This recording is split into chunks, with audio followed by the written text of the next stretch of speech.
David Hurley, Governor General of Australia, and First Lady Linda Hurley, Their Excellencies, Special Envoys, and Heads of Delegations, His Excellency, Most Reverend Charles John Brown, and the esteemed members of the Diplomatic Corps, Vice President Sara Duterte,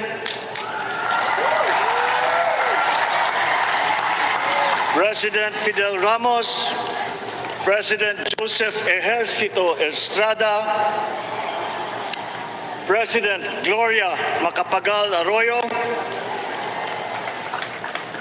Senate President Vicente Soto III, and the honorable members of the Philippine Senate, House Speaker Lord Alan J. Velasco, and the honorable members of the House of Representatives, Chief Justice Alexander Gesmundo, and the honorable justices of the Supreme Court, of course, First Lady Lisa Araneta, and my children, Alexander, Sandro, Simon, and Vincent. I cannot proceed without a special greeting, of course, to the former First Lady Imelda Romualdez Marcos.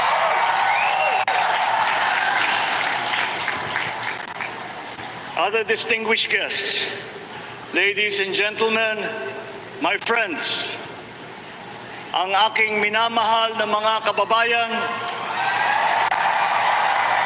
magandang tanghali po sa inyong lahat. This is a historic moment for us all. I feel it deep within me. You, the people, have spoken, and it is resounding. When my call for unity started to resonate with you, it did so because it echoed your yearnings, mirrored your sentiments, and expressed your hopes for family, for country, and for a better future. That is why it reverberated and amplified as it did, to deliver the biggest electoral mandate in the history of Philippine democracy.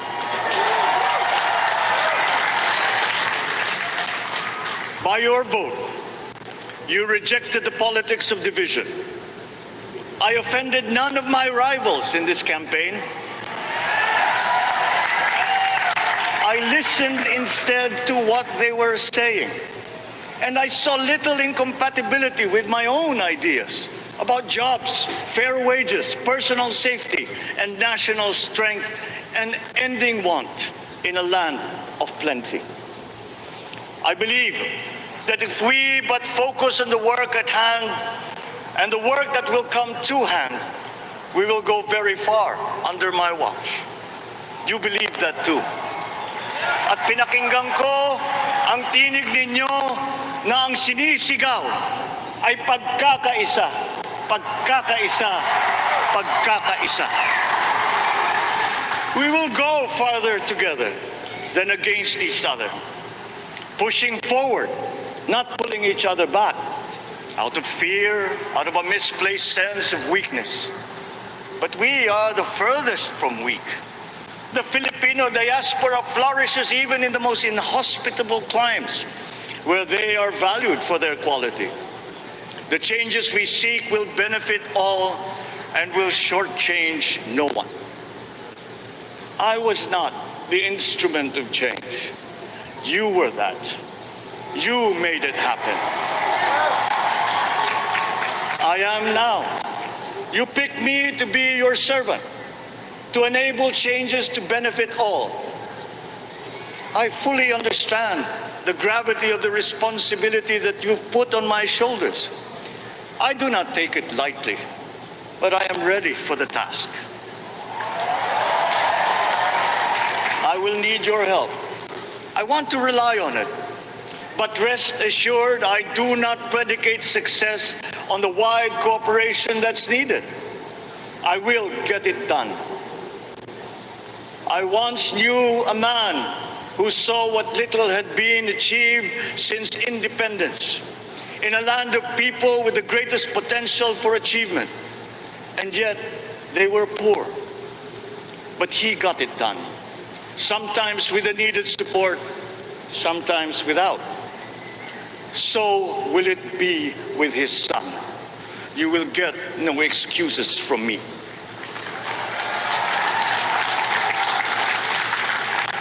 I am here not to talk about the past.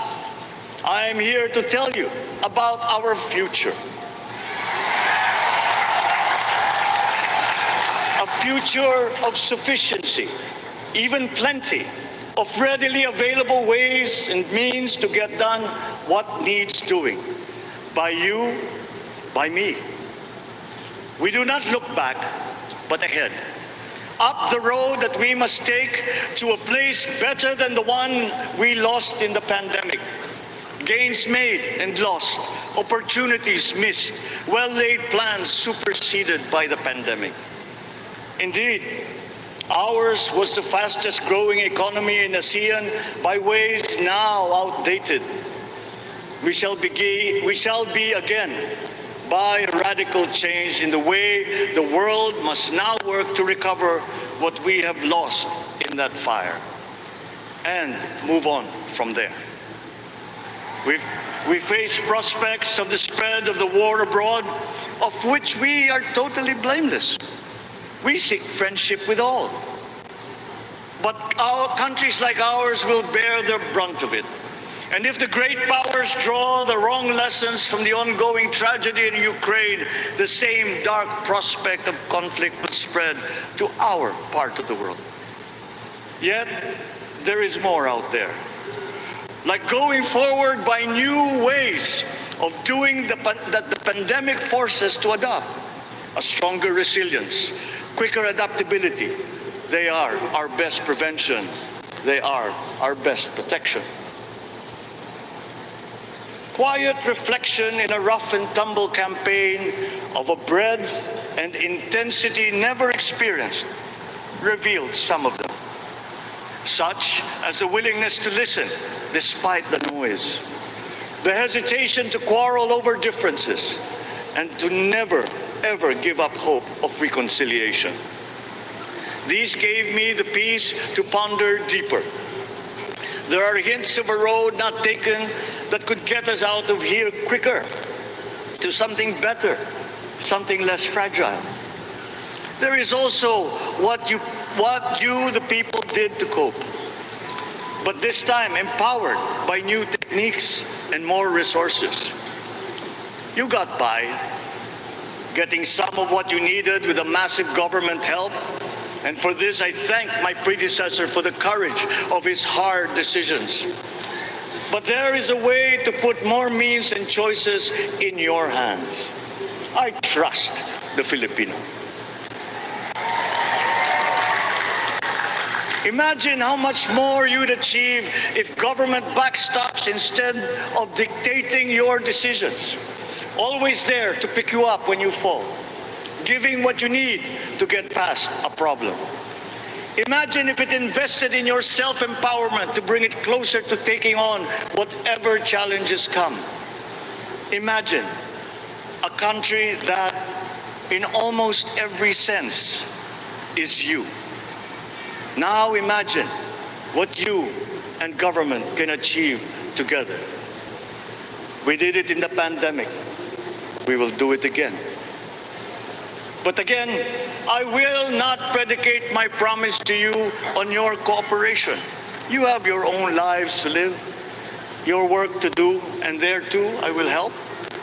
Government will get as much done alone without requiring more from you. That is what government and public officials are for. No excuses, just deliver. It was like that once upon a time.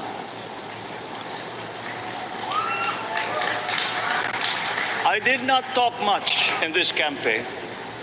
I did not bother to think of rebutting my rivals. Instead, I searched for promising approaches better than the usual solutions. I listened to you. I did not lecture you who has the biggest stake in our success And the forthcoming State of the Nation will tell you exactly how we shall get this done. In this fresh chapter of our history, I extend my hand to all Filipinos. Come, let us put our shoulders to the wheel and give that wheel a faster turn to repair and to rebuild and to address challenges in new ways, to provide what all Filipinos need, to be all that we can. We are here to repair a house divided, to make it whole, and to stand strong again in the bayanihan way, expressive of our nature as Filipinos. We shall seek, not scorn dialogue, listen respectfully to contrary views, be open to suggestions coming from hard thinking and unsparing judgment, but always from us Filipinos. We can trust no one else when it comes to what is best for us. Past history has often proven that. Solutions from outside divided us. None deepened our understanding. They were always at our expense. Never forget, we are Filipinos. One nation, one republic, indivisible.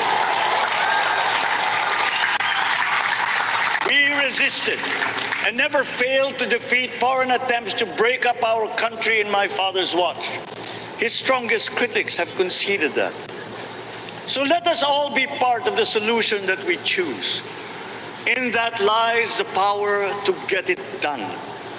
Always be open to differing views, but ever united in our chosen goal. Never hesitating to change it, should it prove wanting.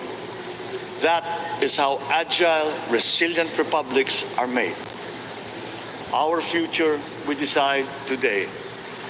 Yesterday cannot make that decision anymore, nor can tomorrow delay it. The sooner we start, the surer and quicker the prospect of achieving our future. These are troubling times. What's happening to others can happen to us, but it will not. We see what's happening. We are witness to how it is being stopped, and we have seen the glory that crowns struggle against all odds. Giving up is not an option. We've been through times of bitter division, but united, we came through to this when it shall begin again, but better. The campaigns I've run have taken me here where I stand today. I listened to you, and this is what I have heard. We all want peace in our land. You and your children want a good chance at a better life in a safer, more prosperous country. All that is within reach of a hard-working, warm, and giving race. Your dreams are mine. Pangarap nyo ay pangarap ko. How can we make them come true? How can we do it together? But I will take it as far as anyone with the same faith and commitment can, as if it depended entirely on himself. Sa pangarap na maging mapayapa ang ating bansa, ang pangarap nyo ay pangarap ko. Sa pangarap na maging maunlad ang ating bansa, ang pangarap nyo ay pangarap ko. At sa pangarap na maging mas masinang ang kinabukasan natin at ng ating mga anak, ang pangarap nyo ay pangarap ko. We are presently drawing up a comprehensive, all-inclusive plan for economic transformation. We will build back better by doing things in the light of the experiences that we have had, both good and bad. It doesn't matter. No looking back in anger or nostalgia. In the road ahead, the immediate months will be rough, but I will walk that road with you. The pandemic ravaged bigger economies than ours. The virus is not the only thing to blame. What had been well built was torn down. we will build it back better.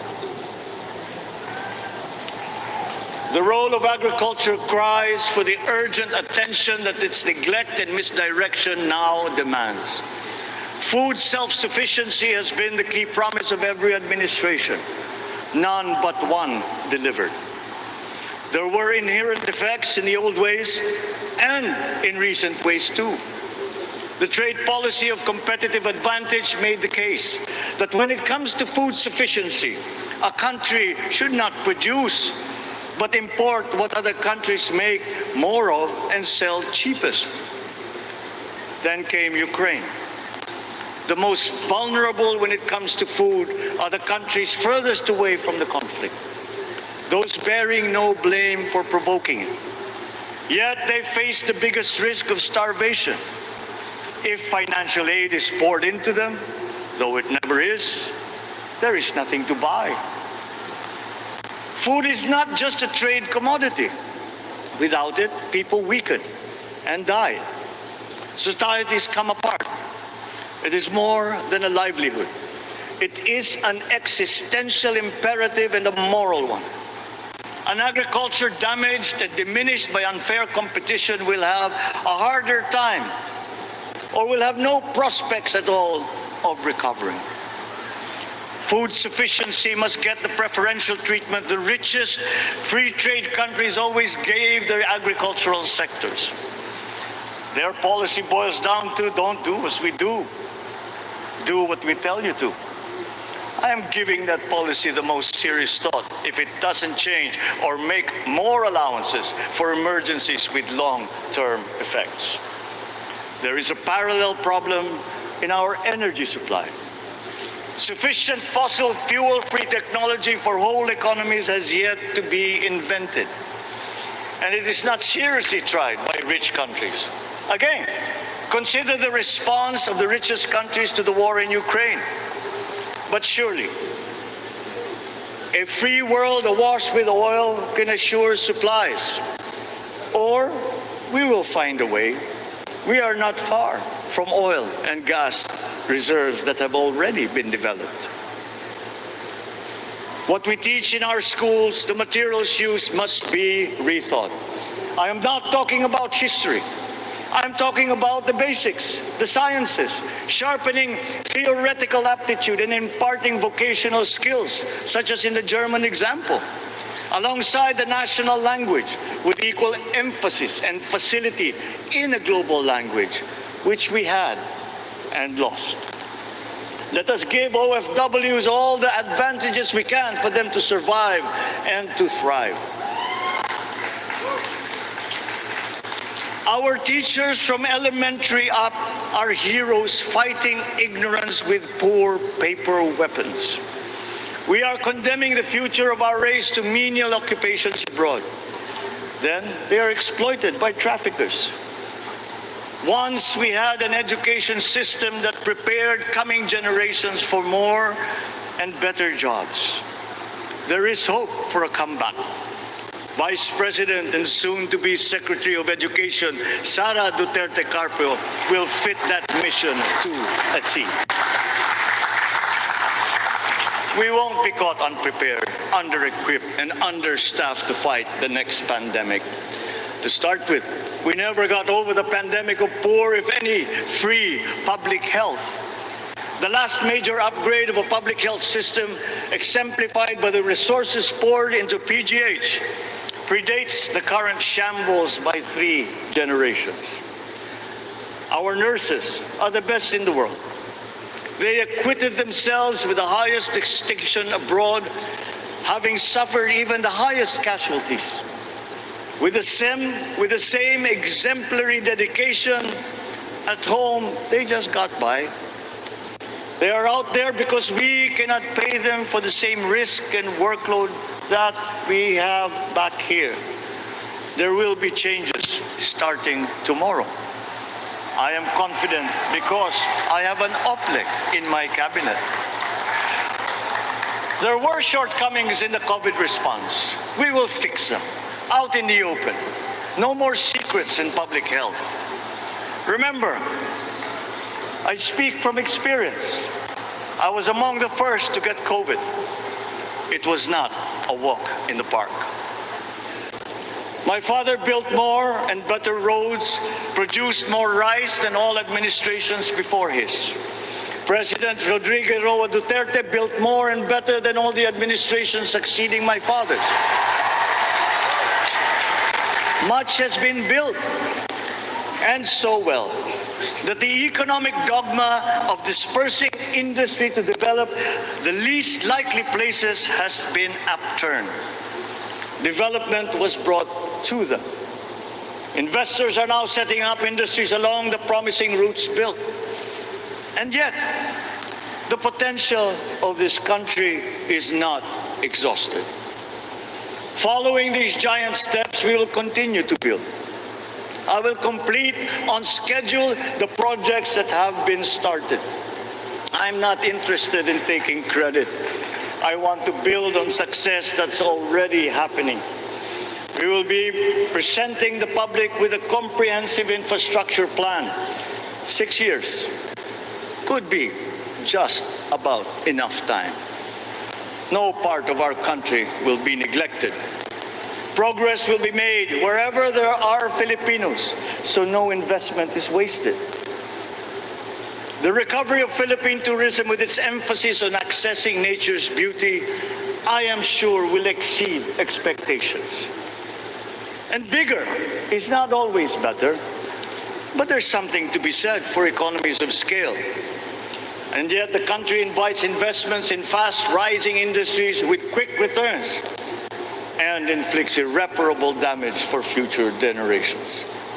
We have yet to see large-scale practical solutions to pollution, though some are beginning to emerge. But there are tried and proven new ways of mitigation. Blades have been turning over the sand dunes of Ilocos Norte, harnessing a power all around, but unseen, long before this day. I built them. The rich world talks a great deal, but does a lot less about it than those with much less, but who suffer more death and destruction from climate change and lack of adaptation. We will look to our partners and friends to help the Philippines, who, despite having a very small carbon footprint, is at the highest risk. First, spare victims, then help them recover, and move on to lessen the harmful impact of climate change. We too have our part to play. We are the third biggest plastics polluter in the world, but we won't shirk from that responsibility. We will clean up. You will not be disappointed, so do not be afraid. With every difficult decision that I must make, I will keep foremost in my heart and in my mind the debt of gratitude I owe you for the honor and responsibility that you have conferred on me.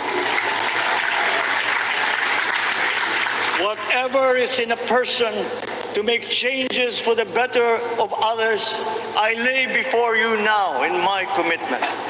I will try to spare you. You have your other responsibilities to carry. But I will not spare myself from shedding the last bead of sweat or giving the last ounce of courage and sacrifice. And if you ask me why I am so confident of the future, I will answer you simply that I have 110 million reasons to start with. Such is my faith in the Filipino.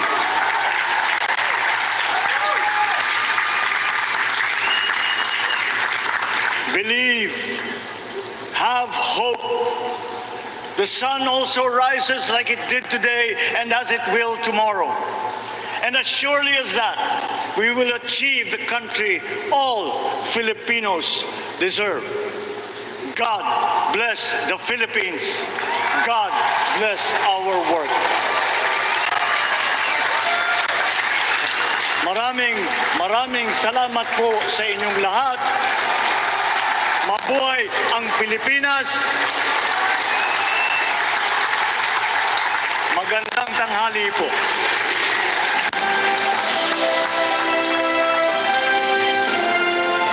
Excellencies, ladies and gentlemen, the President of the Republic of the Philippines, President Ferdinand Romualdez Marcos Jr.